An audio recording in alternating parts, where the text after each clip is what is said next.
What if the most powerful person in Monaco wasn't a prince, a banker, or even Zeus himself, but the woman who never speaks in public yet makes the whole billionaire circle move in silence? Welcome to a world where elegance is strategy and influence doesn't need a microphone. In the glittering streets of Monte Carlo, everyone knows Zeus, the billionaire who turned luxury into an empire, but very few talk about her. The woman always one step behind him, watching, listening, calculating. She doesn't compete for the spotlight. She controls who gets it. From private auctions at Hôtel de Paris to midnight galas aboard $300 million yachts, her presence changes the tone of every room she enters.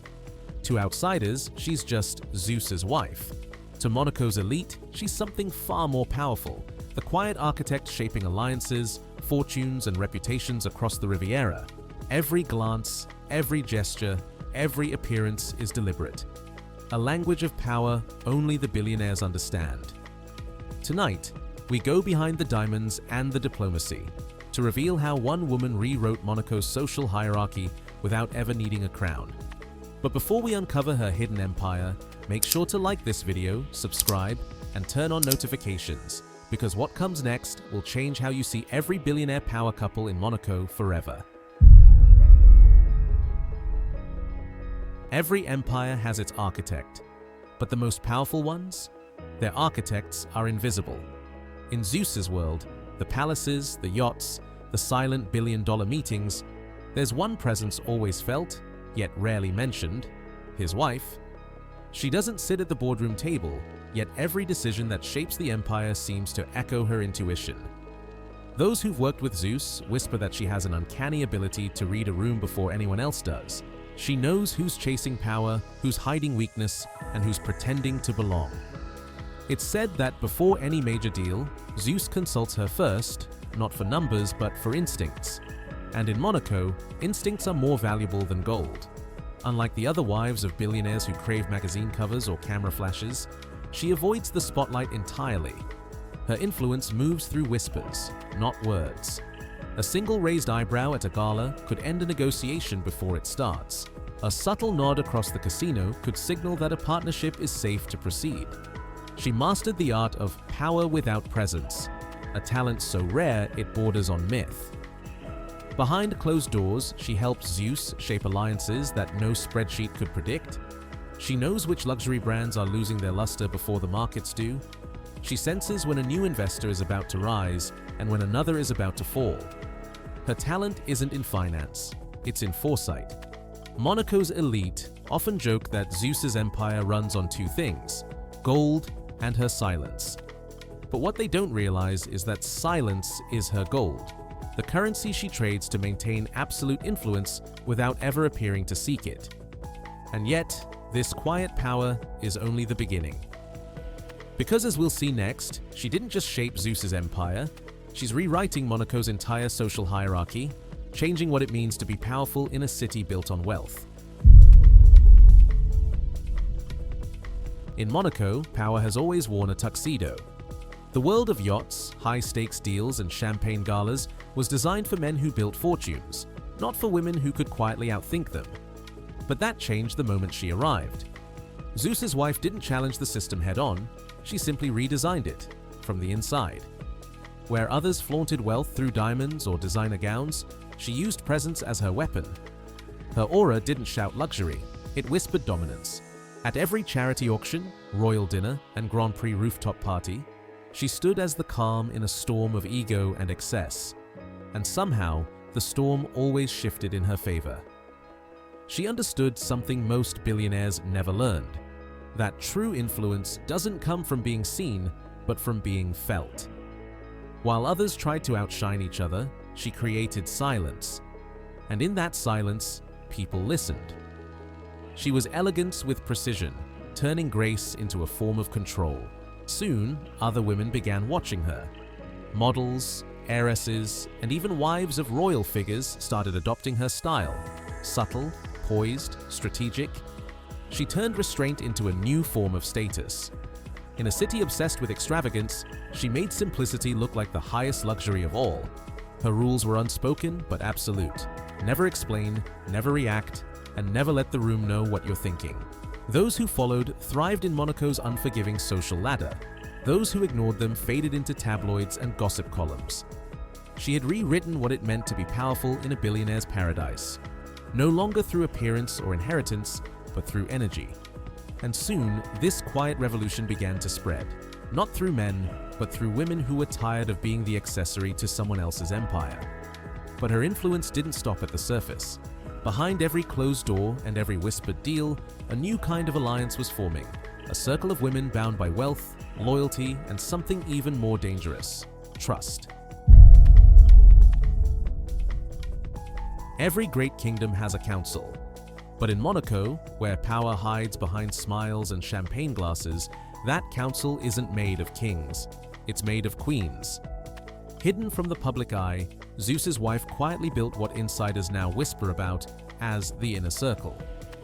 A private network of women who, together, can shift fortunes, reputations, and even the balance of Monaco's elite society. These women aren't ordinary socialites. Each one commands a fortune, controls a brand, or influences industries that stretch far beyond the Riviera. Some are heirs of European dynasties, others are self-made billionaires who traded startup stress for seafront serenity. And at the center of them all, the quiet strategist who never needed a title: Zeus's wife. Their gatherings never make headlines, no public guest lists, no paparazzi shots. They meet in penthouses overlooking Port Hercule, on private yachts anchored off La Voto Beach, or inside the hidden lounges of Hotel de Paris. The conversations are elegant, but the outcomes are seismic. An investment decision made within that circle can raise a company's valuation overnight. A subtle agreement among them can make or break who gets invited into Monaco's billionaire world. But what makes this group so powerful isn't money, it's discretion. They don't compete for attention, they trade information, access, and influence. Each woman plays her role: the art collector who shapes cultural trends, the philanthropist who builds bridges with royalty, the investor who reads the markets before Wall Street does. And presiding over it all is the one who turned quiet authority into an empire. People outside the circle call it a network.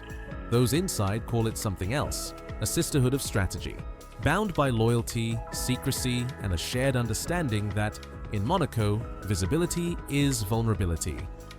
Yet, even among these queens, one rule remains unspoken. The moment you seek the spotlight, you're no longer one of them. And that's what makes her next move even more fascinating, because she's about to show how luxury itself can become a weapon of power. In Monaco, luxury is everywhere. It's the air, the architecture, the expectation. But few understand that luxury, in the right hands, isn't just decoration, it's strategy. And no one uses it more masterfully than Zeus's wife. Every appearance she makes is calculated like a chess move. The color of her dress, the brand of her perfume, even the car she arrives in, each is chosen not for attention, but for message. When she steps onto the marble steps of Hotel de Paris, it isn't about showing off wealth. It's about setting tone, declaring rank, and controlling narrative without saying a single word. Her jewelry isn't random sparkle, it's code. A certain diamond bracelet only appears when a new business alliance is about to be revealed. A specific clutch bag, handmade by a single Parisian atelier, signals the beginning of an investment season. Every detail is deliberate, every moment a move. What separates her from the others isn't how much she spends, but how she spends. While some flaunt, she invests. She collects art not just for beauty, but for symbolism, pieces that reflect power, silence, and legacy. Each acquisition whispers her philosophy. Luxury isn't about owning more, it's about meaning more. To her, fashion is diplomacy. A gown can close a deal, a smile can end a rivalry. When Zeus hosts private galas, she designs the visual symphony, the lighting, the guest flow, even the scent in the air, because she knows presentation isn't vanity, it's influence. And it works. Invitations to her events are whispered about weeks in advance, considered signs of favor from the unseen Queen of Monaco. Her aesthetic has become a language that only the elite can read, and everyone wants to be fluent. But beyond the glittering surface, her control goes deeper. Because while the world sees her gliding through luxury, she's already 2 steps ahead, quietly turning those same spaces into silent arenas of negotiation. And that's where the story leads next, inside the world's most elegant battlefield, Monte Carlo's casinos, where fortunes, friendships, and futures are decided behind closed doors. Under the golden chandeliers of Monte Carlo, where fortunes shift with the spin of a roulette wheel, there exists a world the cameras never show.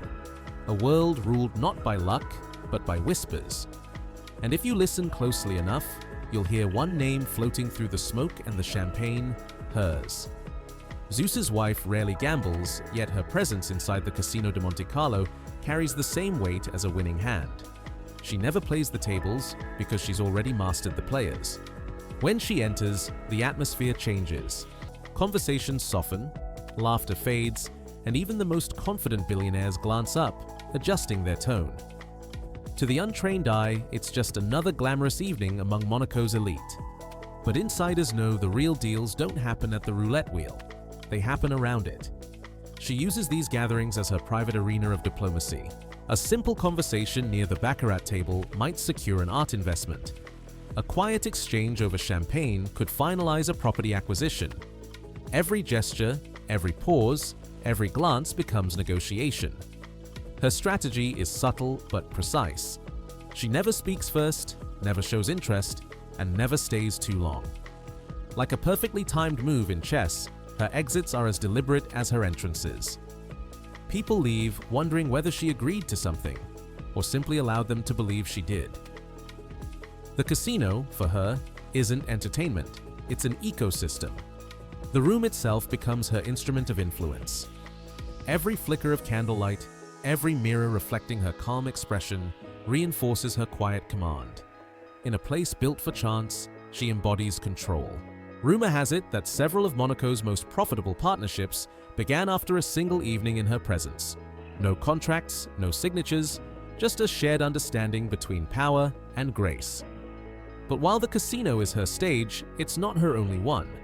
Because beyond the velvet tables and gilded halls lies another kind of empire, one that can't be bought or gambled away, the legacy of Zeus himself.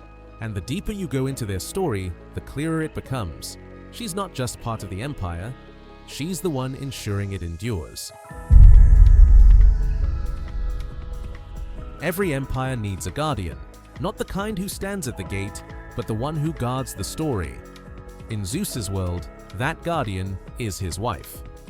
While others see her as a graceful figure beside him, those who know the truth understand she's the curator of his legacy, the silent editor of his myth. From business headlines to magazine spreads, nothing about Zeus's image happens by chance. Every photograph, every quote, every appearance is filtered through her quiet precision. She's the invisible hand behind the narrative, turning a man of wealth into a symbol of vision. When tabloids chase rumors, she responds not with statements, but with strategy. Instead of denial, she crafts distraction, a charity gala, a sponsorship, a luxury event that reminds Monaco what Zeus represents: ambition with elegance. Her background isn't in finance, but in foresight. She understands that reputation is currency, and in Monaco, it's the rarest kind. So, she builds layers of protection around the Zeus name, a network of trusted media insiders, stylists, and event curators who maintain a consistent illusion of perfection. Nothing chaotic, nothing excessive, nothing unplanned. Even the way Zeus appears in public has her fingerprints, his wardrobe, his tone, his timing. She knows that consistency builds mythology, and mythology builds power. To her, every story about Zeus is another brick in the fortress of legacy. And that fortress isn't just for him, it's for them. But behind her calm efficiency lies something more complex.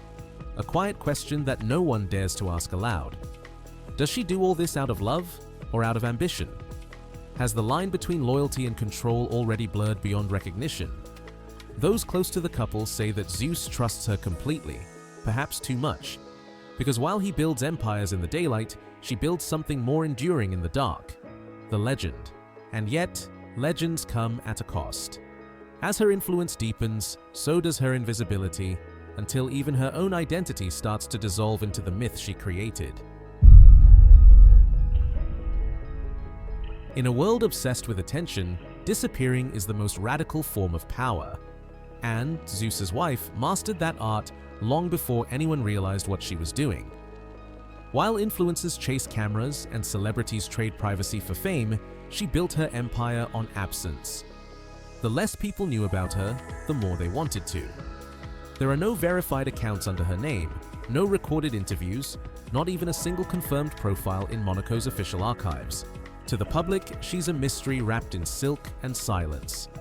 But to those who matter, the investors, the royals, the magnates, she's an unmistakable presence. Her calls are returned instantly. Her requests never reach the front desk. They go straight to the owner. That's the paradox of her existence. She's invisible, yet impossible to ignore. She understands that in an age of oversharing, mystery has become the ultimate luxury. When you can't be Googled, you can't be defined. And when you can't be defined, you can't be dismissed. Her anonymity isn't retreat, it's design. It allows her to move freely across social circles, to collect information without ever revealing her own position. Like a shadow gliding through marble halls, she sees everything but leaves no trace. Even Zeus plays into this myth. He never speaks her name in interviews, never posts a photo with her, never corrects the speculation. Together, they maintain a perfect illusion, a narrative of power sustained by curiosity. And in Monaco, curiosity is influence. Those who've encountered her describe the same sensation: calm, calculated stillness. The kind of silence that fills the room, not empties it. She doesn't demand space. Space simply forms around her. That's why they call her the ghost of the Riviera, elegant, elusive, unforgettable. But every legend built on mystery carries a danger. The more she disappears, the more powerful the myth becomes. And the harder it is to tell where the story ends and reality begins. And as Monaco's women begin to mirror her every move, a quiet transformation unfolds, one that turns imitation into ideology. Every revolution begins with noise, except hers. Hers began with silence. While others fought for visibility, she turned invisibility into influence. Slowly, quietly, she reshaped Monaco's social order, not by force, but by fascination. Today, her philosophy has become a blueprint for the new generation of Monaco's elite women. You see it everywhere, in the poised gestures at charity galas, in the minimalist couture on red carpets, in the confident calm of every woman who once felt overshadowed by power. They no longer chase attention, they command presence. They no longer compete for spotlight, they become the spotlight. And at the heart of this transformation lies her silent example. She turned luxury into language and grace into strategy. What began as her personal code of conduct evolved into a quiet movement, a queen's revolution of elegance, discipline, and deliberate restraint. The women of Monaco are no longer accessories to wealth, they are architects of it. Her legacy has redefined what it means to rule without ruling, to lead through influence, not instruction. Even the city itself seems to reflect her spirit. The new developments along the Portier Cove coastline, the refined tone of elite events, even the way the media portrays Monaco's women, all subtly echo her impact. She's not on stage, yet her fingerprints are everywhere. It's as if Monaco has adopted her rhythm, slower, sharper, more intentional. Those who know her best say she never planned to change the city, she only wanted to protect her world. But influence, like perfume, spreads without permission. And now, the fragrance of her philosophy lingers across every marble corridor, every gala, every whispered conversation in Monte Carlo. She began as Zeus's wife. But somewhere along the way, she became something larger, a symbol of power without performance. Yet even revolutions built on silence have limits. Because when the entire city starts mirroring the queen's calm, one question still remains. Who then truly rules Monaco now? In a city where every light reflects wealth, her story reminds us that true power doesn't need to shine. It simply shapes the glow of others. Zeus may own the empire, but she defines its legacy. Through silence, strategy, and unshakable grace, she transformed Monaco from a playground of billionaires into a stage for influence, where elegance became the highest form of authority. She didn't shout to be heard, she didn't fight to be seen. She simply mastered the art of presence, and in doing so, rewrote what it means to rule. Her revolution wasn't built on gold or glamour, but on vision. And now, every woman in Monaco walks in the echo of that quiet power. If this story inspired you, make sure to like this video, subscribe to Inside the Billionaires, and turn on notifications so you never miss the next untold story from the world's most exclusive circles. Your support helps us bring these hidden worlds to light. Thank you for watching. And remember, in Monaco, not every queen wears a crown. Some rule with silence, and everyone listens.